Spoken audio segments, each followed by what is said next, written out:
This story is completely true and happened when my brother was around 3 years of age.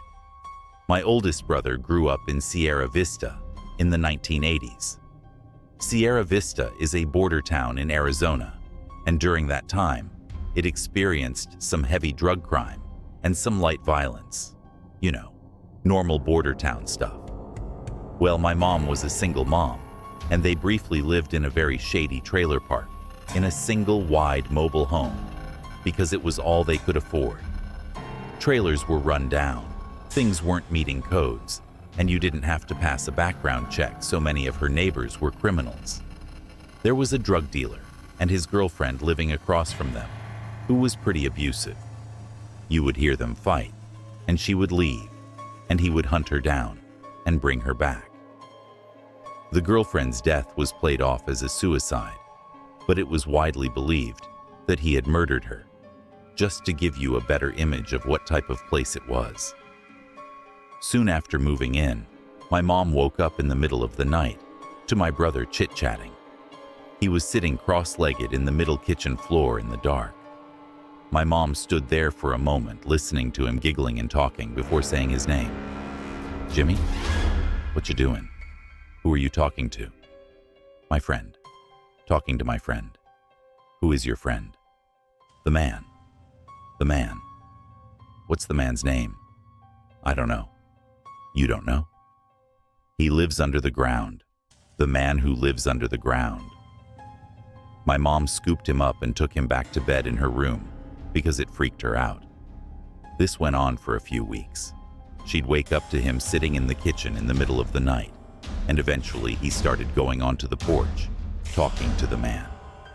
He would just sit there talking, as if someone was actually there. One day he comes crying to my mom. "He's scaring me. I don't like him anymore. I don't want to talk to him anymore." "Don't like who?" "The man who lives under the ground." And like that, almost overnight, he became absolutely terrified of him. He wouldn't walk to the bathroom by himself because he had to pass the kitchen, and he definitely didn't go into the kitchen at night anymore. This is particularly abnormal because, as far as I know, children don't get scared of their imaginary friends because they make them up themselves. They are who they want them to be.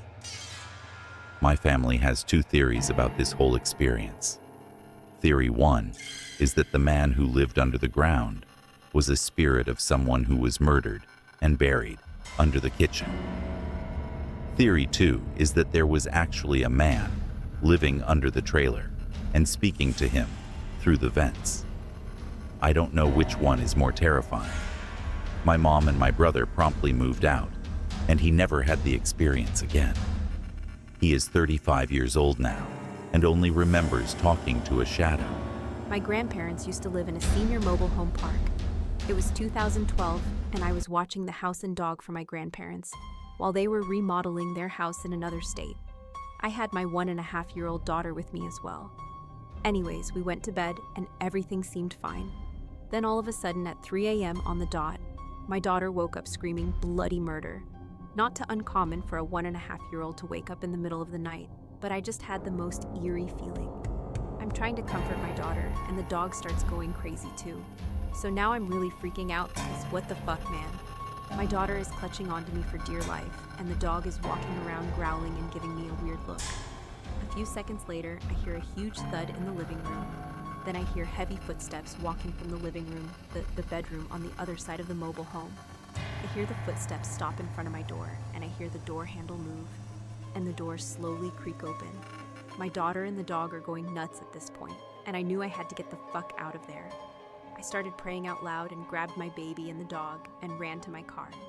I heard whatever it was follow me outside, and I heard it running in the rocks on the side of the house. I turned my lights from my car on, and I couldn't see anything, but I could feel the negative, hateful energy. I put my daughter and the dog in the front seat and drove to the front of the park before buckling my daughter into her car seat. I called 911 just in case, but they made me feel like a nutcase and told me to stay at the house. Hell no. It all took place in a minute or two, but it felt like an eternity. Definitely one of the most scary situations I've ever been in.